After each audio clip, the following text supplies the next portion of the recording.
bari ndax sëñ bi Abdou daf ma daan wax ni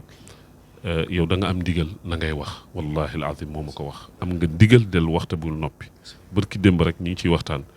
mu ni ma dafa am ñu ni haza zamanu sukut mu ni waaw dëgg la mu ni ma mais du jamono ji de leen wax ndax assaakitu anil xaqi cheytaanul axras ki gis dëgg waxu ko mook nee na cheytaane bu luu ñoo yem te nag li raam ca ñag bi la jëm àdduna bi jaxasoo na wattaqu fitnatan la tusibanna alladina zalamu minkum xaasa waalamu anna allaha shadidul iqaab jamono ji jamono la joo xam ni sa baay El Hadj Mansour seen maam waxoon na ko fii sa zamani allazi amal fasaadu bii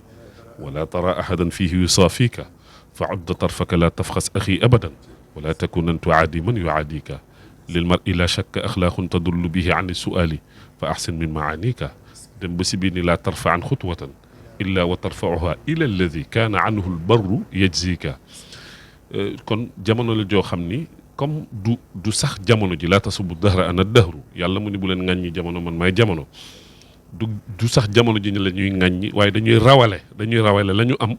ci menaces yi nga xam ni song na surtout ndaw yi parce que ñun ndaw ñi ñooy suñu objectif fa tabarakallahu xëy na ñoo bokk ak ñoom génération mais xaw nañ leen sut tuuti ci at ndax ku àgg ci ñeent fukki at xëy na am nga benn expérience bu ndaw ñi nga xam ni bàbb nañ uti tarixa bi ak diine ji te am 20 ans 18 ans 15 ans ñooñu ñu ni nañ leen orienté buñ ñëwee wax ma nag ñun yow la ñu sopp dañ la bëgg a sàkkal ziar man leen nag man dama mënut a yenu ndax taalibe laa te Tiwaawan laa yaakaar sama buntu foofa mi ngi tudd Serigne Babacar Sy Abdoul Aziz